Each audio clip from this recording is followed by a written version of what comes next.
Good morning, everyone. We're continuing here in the Horowitz NIDCHEI YISRAEL, speaking about the importance of tefillah and not abandoning even a single prayer, a shacharis, a mincha, a maariv, how valuable every word is, how much HaKadosh Baruch Hu waits to hear what we have to say, and what a benefit it is for ourselves.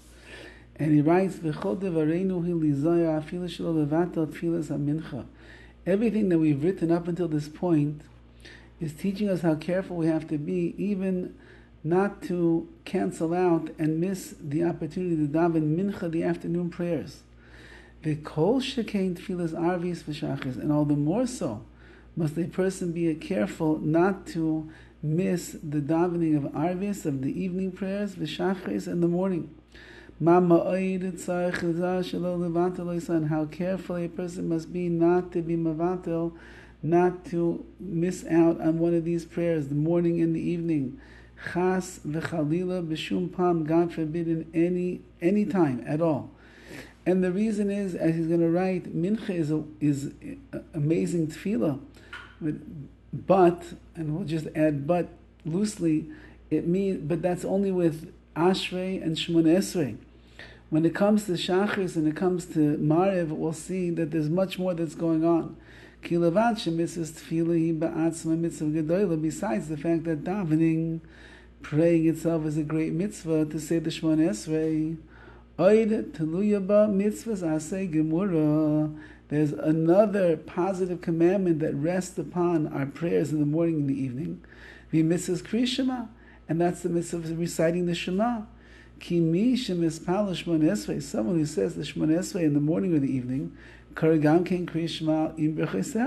he also certainly says the Kriya Shema, where we have an obligation in the morning and the evening to accept the yoke of heaven upon ourselves by saying Shema YISRAEL Hashem Elokeinu Hashem Echad.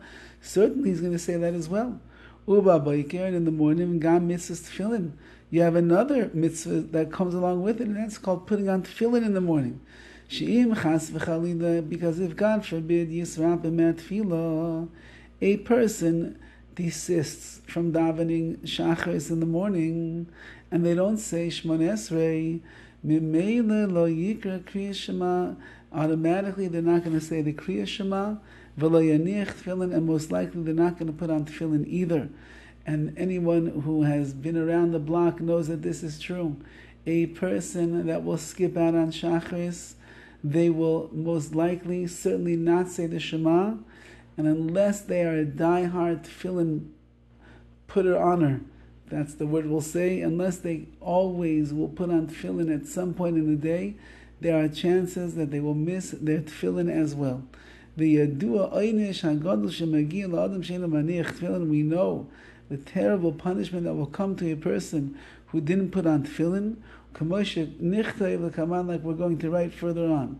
Therefore, someone who protects his soul should guard himself from this very much and ensure that he does not miss a shacharis, because if he misses shacharis, he's going to miss out on Shema and most likely tefillin. He should not miss a mincha, because if he misses mincha, he lost out on the Shmona Esrei, on tefillah. And he shouldn't miss a maariv, because if he misses the evening prayers, he's going to miss another Kriya Shema, which he's obligated to accept upon himself, that yoke of heaven at night as well.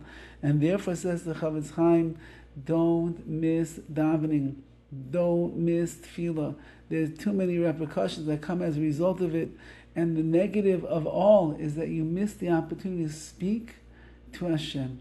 The shifti beveis Hashem kol yemei chayav shivchi kamayim libeich. A person has an obligation to pour out their heart lifnei Hashem, before HaKadosh Baruch Hu.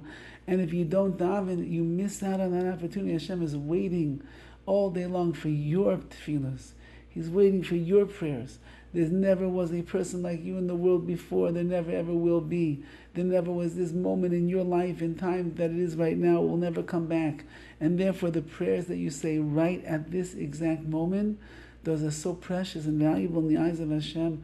Don't lose the opportunity. Next week, in Yis Hashem, we'll begin to speak about the importance of davening with a minyan and why it's so central in our observance and our practice of Yiddishkeit, and why it enhances our tefillahs, our prayers, and takes them to the next level, be'ezus Hashem. All the best. Have a wonderful Shabbos.